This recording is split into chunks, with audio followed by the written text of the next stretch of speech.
Assalamualaikum warahmatullahi wabarakatuh. Halo teman-teman semuanya, bagaimana kabar hari ini? Ya, semoga sehat selalu ya.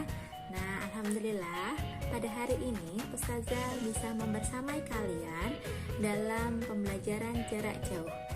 Baik teman-teman, sebelum kita mulai pelajaran, kita berdoa terlebih dahulu ya. Berdoa dipersilahkan. Baik teman-teman, tujuan pembelajaran pada hari ini yang pertama adalah mengetahui latar belakang kedatangan bangsa barat ke Indonesia. Kemudian yang kedua, menjelaskan proses kedatangan bangsa barat ke Indonesia. Materi kali ini yang pertama adalah latar belakang kedatangan bangsa barat ke Indonesia. Kemudian yang kedua adalah proses kedatangan bangsa barat ke Indonesia. Teman-teman, Ustazah akan membahas yang pertama, latar belakang kedatangan bangsa barat ke Indonesia. Yang pertama adalah daya tarik bangsa Indonesia terhadap bangsa barat. Kemudian yang kedua adalah semangat 3G, Gold, Glory, dan Gospel. Kemudian yang ketiga adanya revolusi industri. Teman-teman, kita akan mengulas tentang daya tarik bangsa Indonesia terhadap bangsa barat. Nah, di sini ada peta dunia dan ada rempah-rempah. Maksudnya di sini adalah rempah-rempah dihasilkan di Nusantara atau Indonesia. Nah, untuk rempah-rempah sendiri banyak diminati oleh bangsa Eropa, di mana rempah-rempah ini merupakan bagian dari tanaman yang beraroma kuat. Nah, biasanya dimanfaatkan sebagai penghangat tubuh, kemudian sebagai obat-obatan dan sebagainya. Nah, di sini rempah-rempah tidak dapat ditanam di iklim yang memiliki 4 musim. Nah, seperti halnya dengan Eropa, ada musim gugur, semi, kemudian ada panas, kemudian ada dingin. Itu tidak cocok rempah-rempah ditanam di sana. Nah, semenjak kota Konstantinopel, pusat perdagangan bangsa Eropa, jatuh di tangan Turki Utsmani, bangsa Eropa ini mengalami kesulitan untuk mendapatkan rempah-rempah, sehingga mereka melakukan penjelajahan untuk mencari sumber rempah-rempah tersebut. Baik teman-teman, untuk latar belakang masalah yang kedua adalah motivasi 3G, Gold, Glory, dan Gospel. Yang pertama adalah Gold. Gold ini artinya emas. Emas identik dengan kekayaan. Nah, jadi tujuan bangsa barat ke Indonesia melakukan ekspedisi dan pelayaran tiada lain adalah mencari kekayaan. Yang kedua adalah glory. Nah, glory ini dimaksudkan kejayaan bangsa. Nah, kejayaan bangsa ini memperluas wilayah kekuasaannya begitu. Yang ketiga adalah gospel. Nah, gospel ini bangsa barat berkeinginan mengajarkan dan menyebarluaskan agama Nasrani sampai ke benua Asia, benua Afrika, dan benua Amerika.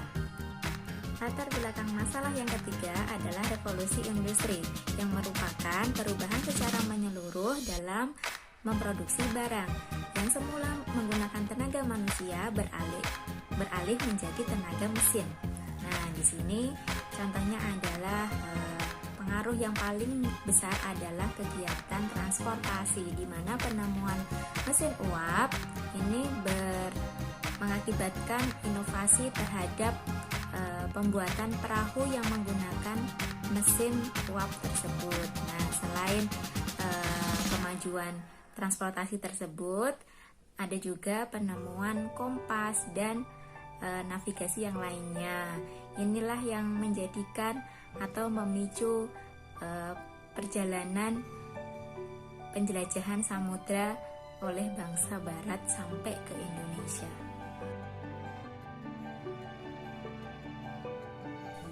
Nah, baik teman-teman, kita masuk ke proses kedatangan bangsa barat ke Indonesia. Perlu kalian ketahui, Spanyol dan Portugis ini diberikan hak eksklusif oleh bangsa Eropa untuk melakukan pelayaran terlebih dahulu, dikarenakan kedua wilayah ini memiliki armada laut yang cukup kuat dibandingkan negara-negara lainnya.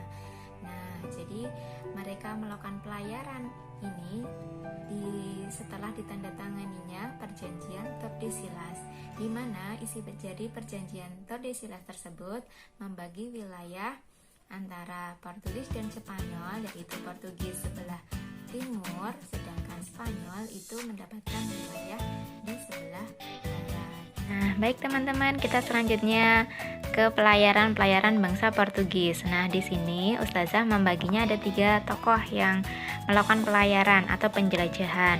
Baik teman-teman, Ustazah akan membahas tokoh pelayaran dari bangsa Portugis yang pertama, yaitu Bartolomeus Dias. Nah, Bartolomeus Dias ini melakukan pelayaran pertama dari kota Lisabon, Portugis, kemudian hanya sampai ke sebelah selatan benua Afrika, yaitu Tanjung Harapan.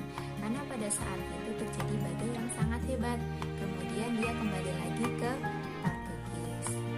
Baik teman-teman, selanjutnya adalah tokoh pelayaran bangsa Portugis yang kedua, Vasco da Gama. Nah, Vasco da Gama ini juga memiliki visi misi yang sama dengan tokoh pelayar yang sebelumnya.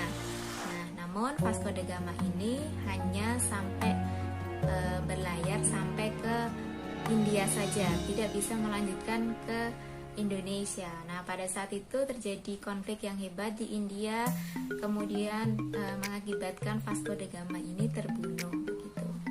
Nah, teman-teman, selanjutnya adalah tokoh pelayaran dari bangsa Portugis yang ketiga, yaitu Alfonso de Albuquerque. Alfonso ini berhasil sampai ke Indonesia dan menemukan sumber rempah di Indonesia. Selanjutnya kita ke pelayaran bangsa Spanyol. Nah, di sini ada tokoh Christopher Columbus dan Ferdinand Magellan.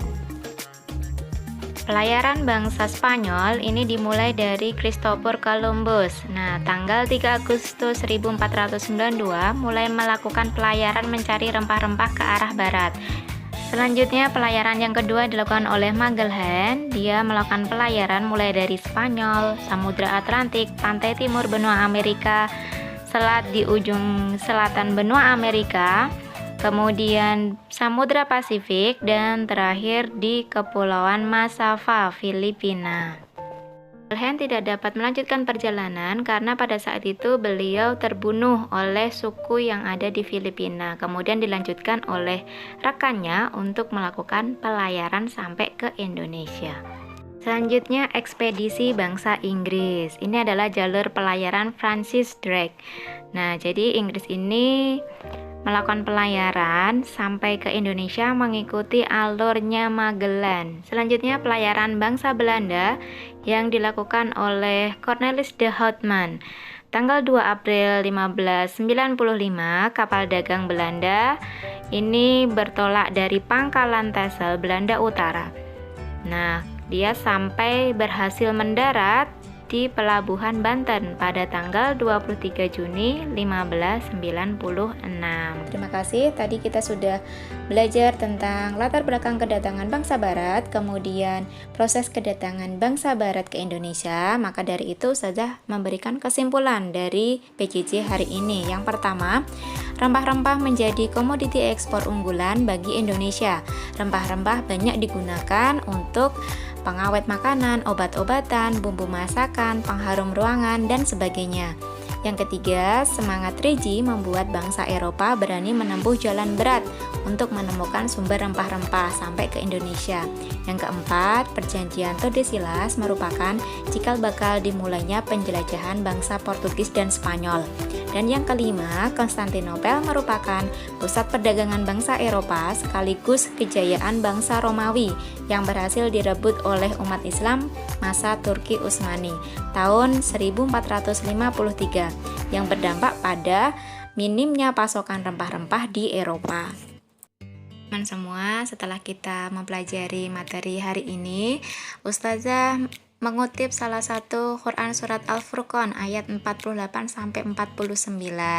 Nah, dari ayat tersebut dijelaskan bahwa manusia haruslah selalu mensyukuri atas nikmat yang telah diberikan oleh Allah Subhanahu wa taala.